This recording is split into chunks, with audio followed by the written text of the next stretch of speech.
ازواج مطہرات کے اس خصوصی سلسلے میں آج ہم ام المؤمنین سیدہ حفصہ بنت عمر رضی اللہ تعالی عنہما کی سیرت آپ کے سامنے ذکر کریں گے۔ آپ رضی اللہ تعالی عنہ کا نام حفصہ تھا۔ سلسلے نسب یوں ہے: حفصہ بنت عمر بن خطاب بن نفیل بن عبد العزى بن رباح بن عبداللہ بن قرطہ بن زراح بن عدی بن کعب بن لوئی۔ آپ کا سلسلہ نسب 9ویں پشت پر عدی کے ساتھ جا کر رسول اللہ صلی اللہ علیہ وسلم کے نسب مبارک سے مل جاتا ہے۔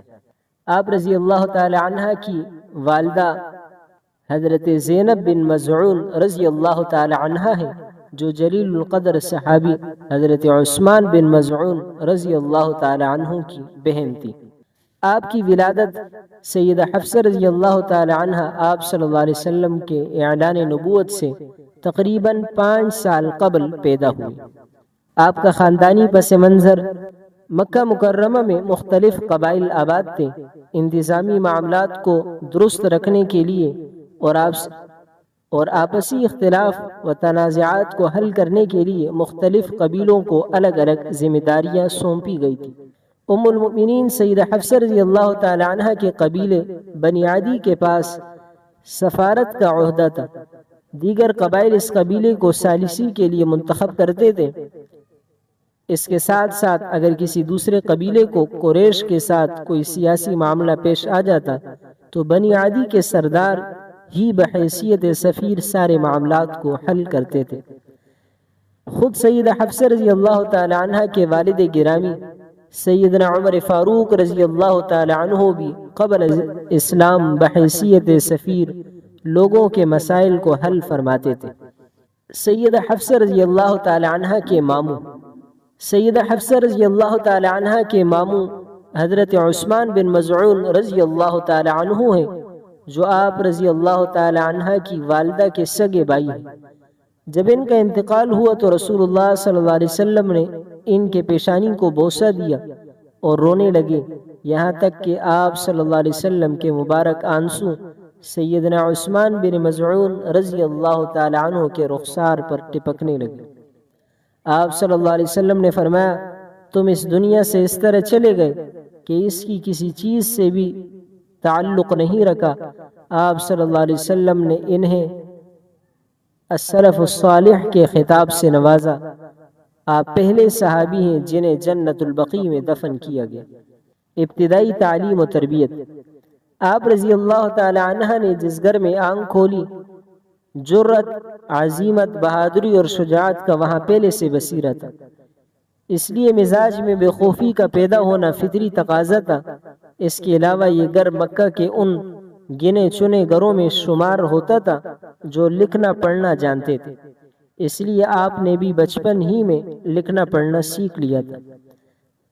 مزید اخلاقی تربیت آپ کے والد گرامی سیدنا عمر فاروق رضی اللہ تعالی عنہ نے فرمائی۔ آپ کا قبول اسلام۔ آپ رضی اللہ تعالی عنہ نے انہی دنوں میں اسلام قبول کیا جب آپ کے والد سیدنا عمر رضی اللہ تعالی عنہ نے قبول فرمایا۔ اس وقت آپ رضی اللہ تعالی عنہ کی عمر مبارک لگ بھگ 10 سال تھی۔ آپ کا نکاح اول اور ہجرت۔ آپ رضی اللہ تعالی عنہ کا پہلا نکاح قبیلے بنو سہم کے چشم و چراغ حضرت خنیس بن حذافہ رضی اللہ تعالی عنہ سے ہوا۔ حضرت خنیس رضی اللہ تعالی عنہ کا شمار ان جلیل القدر صحابہ کرام میں ہوتا ہے جو السابقون الاولون کے اعزاز سے معزز ہیں اور جنہوں نے حبشہ اور مدینہ کی طرف ہجرت کی۔ ہجرت حبشہ سے واپسی مکہ پہنچنے پر حضرت خنیس رضی اللہ تعالی عنہ کا نکاح سیدہ حفصہ رضی اللہ تعالی عنہ کے ساتھ ہو گیا۔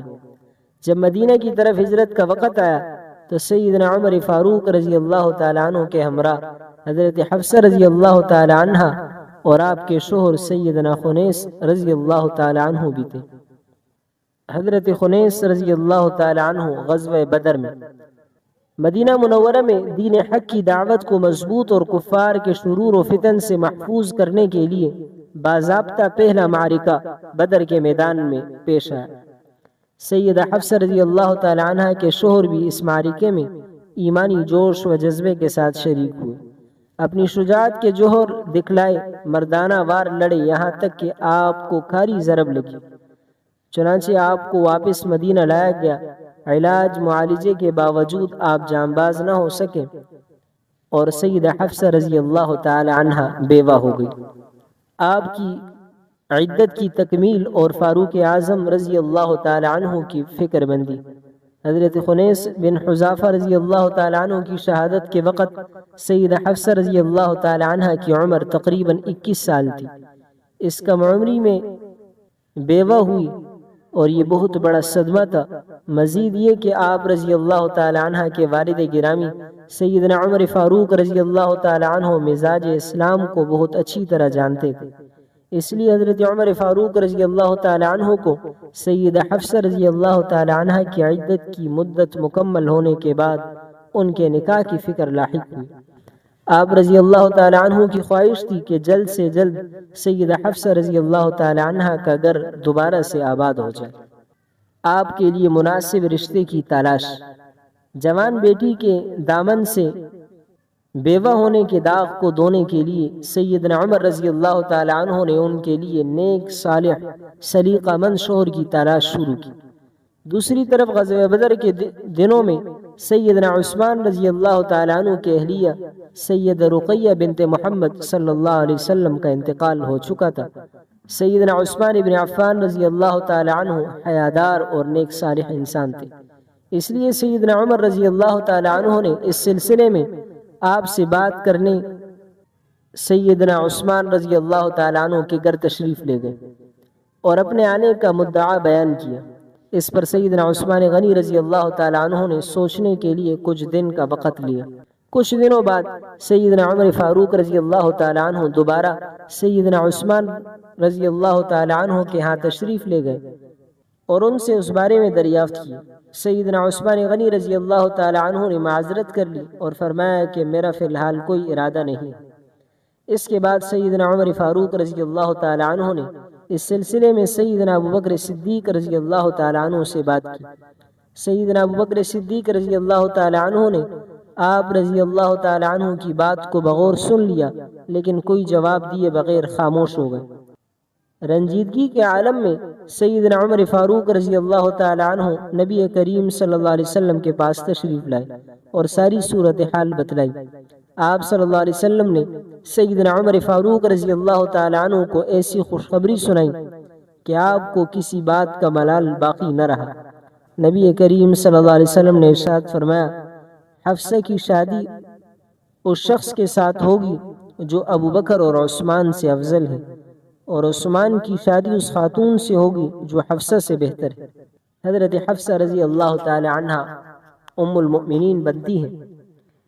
ایسے ہی ہوا، کچھ عرصے بعد آپ صلی اللہ علیہ وسلم نے سیدہ حفصہ رضی اللہ تعالی عنہ کے لیے اپنا پیام نکاح سیدنا عمر فاروق رضی اللہ تعالی عنہ کے گھر بھیجا، جسے سیدنا عمر فاروق رضی اللہ تعالی عنہ نے بصد خوش قبول فرمایا۔ چنانچہ 3 ہجری شعبان المعظم کے مہینے میں آپ رضی اللہ تعالی عنہ نے اپنی بیٹی حفصہ رضی اللہ تعالی عنہ کا نکاح بعوض 400 درہم حق مہر کے نبی کریم صلی اللہ علیہ وسلم کے ساتھ کر دیا۔ اس وقت سیدہ حفصہ رضی اللہ تعالی عنہ کی عمر تقریباً 22 سال تھی۔ سیدہ حفصہ رضی اللہ تعالی عنہ کا مکان۔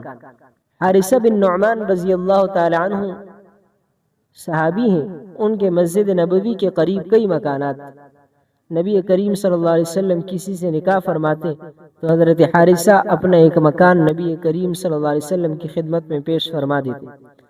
آپ صلی اللہ علیہ وسلم کا نکاح جب سیدہ حفصہ رضی اللہ تعالی عنہ سے ہوا تو حضرت حارثہ نے ایک مکان آپ صلی اللہ علیہ وسلم کے سپرد فرمایا۔ شادی کے بعد آپ رضی اللہ تعالی عنہ کو جو مکان ملا وہ مسجد نبوی کے شرقی جانب تھا۔ آپ کی تربیت۔ سیدہ حفصہ رضی اللہ تعالی عنہ کو اپنے والد سیدنا عمر فاروق رضی اللہ تعالی عنہ کے گھرانے سے جو اعلیٰ اوصاف وارثتاً ملے، ان میں جرت، حق گوئی، معاملہ فہمی، دور اندیشی، زور خطابت اور فصاحت و بلاغت۔ نبی کریم صلی اللہ علیہ وسلم کی نگاہ میں چونکہ خواتین کی تعلیم و تربیت بھی ضروری ہے، اس لیے آپ صلی اللہ علیہ وسلم نے سیدہ حفصہ رضی اللہ تعالی عنہ کی تعلیمی صلاحیتوں میں مزید نکھار لانے کے لیے خصوصی اہتمام فرمایا۔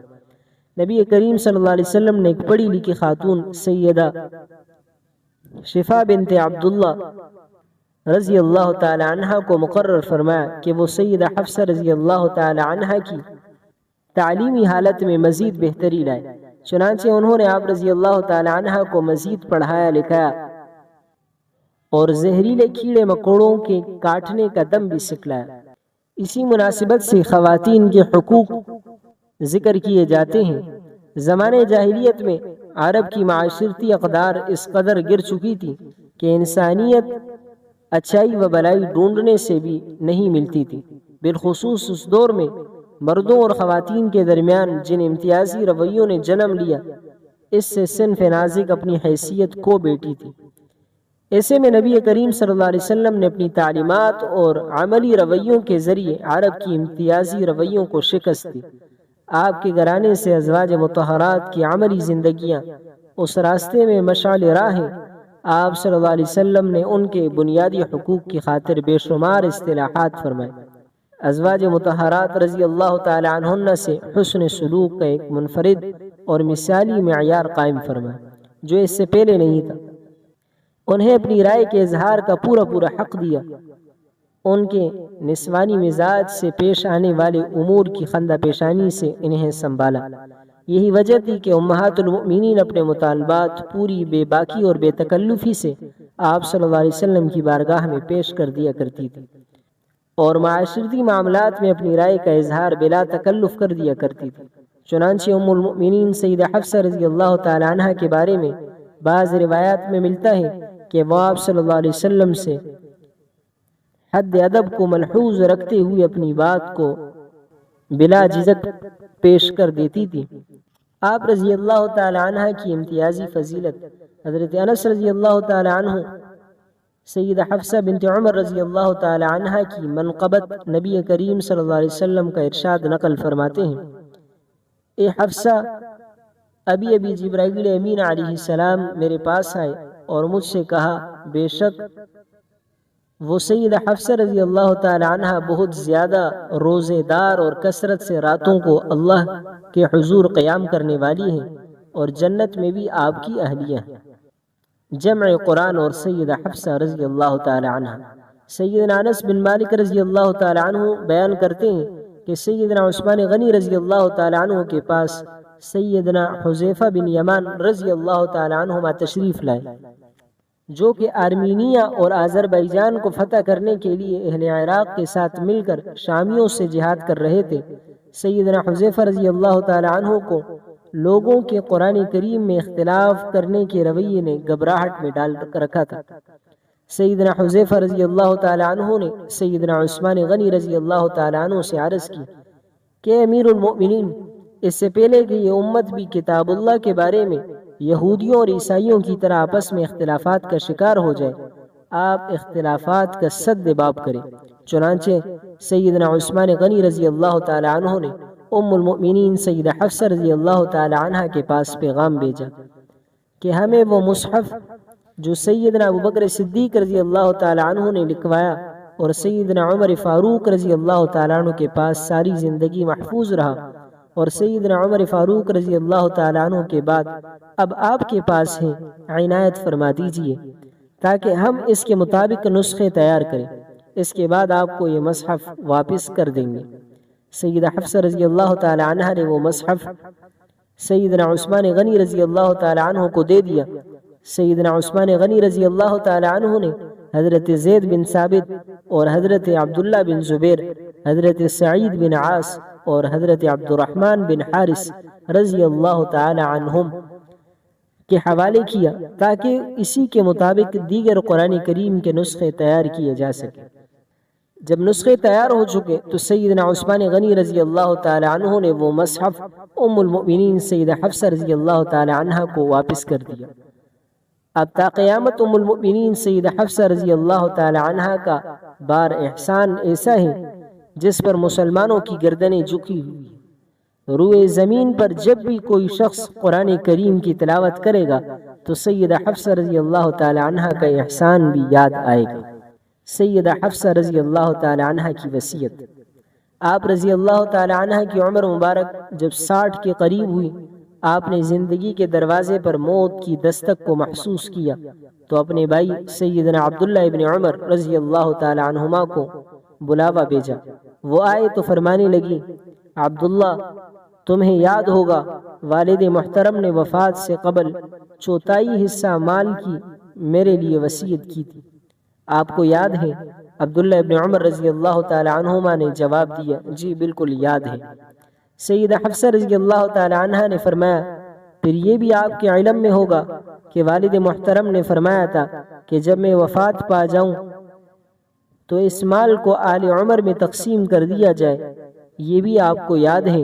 سیدنا عبداللہ ابن عمر رضی اللہ تعالی عنہما نے فرمایا، جی ہاں مجھے یہ بھی یاد ہے۔ تب آپ رضی اللہ تعالی عنہ نے فرمایا، غابہ میں جو مال و جائیداد ہے اس کو فی سبیل اللہ صدقہ کر دینا۔ آپ رضی اللہ تعالی عنہ کی وفات۔ ام المؤمنین سیدہ حفصہ رضی اللہ تعالی عنہ شعبان المعظم 45 ہجری میں مدینہ منورہ میں وفات پائی۔ اس وقت امیر المؤمنین حضرت امیر معاویہ رضی اللہ تعالی عنہ کی حکومت کا زمانہ تھا اور مروان بن حکم مدینہ کا حاکم تھا۔ مروان ہی نے آپ رضی اللہ تعالی عنہ کی نماز جنازہ پڑھائی اور کچھ دور تک ان کے جنازے کو بھی اٹھایا۔ حضرت ابو ہریرہ رضی اللہ تعالی عنہ قبر تک جنازے کو کندھا دیے چلتے رہے۔ حضرت حفصہ رضی اللہ تعالی عنہ کے دونوں بھائی حضرت عبداللہ ابن عمر اور حضرت عاصم بن عمر رضی اللہ تعالی عنہما اور ان کے 3 بھتیجے حضرت سالم بن عبداللہ اور حضرت عبداللہ بن عبداللہ اور حضرت حمزہ بن عبداللہ رضی اللہ تعالی عنہم نے آپ رضی اللہ تعالی عنہ کو قبر میں اتارا۔ جنت البقیع میں دیگر ازواج مطہرات رضوان اللہ تعالی علیہم اجمعین کے پہلو میں آپ رضی اللہ تعالی عنہ دفن ہوئے۔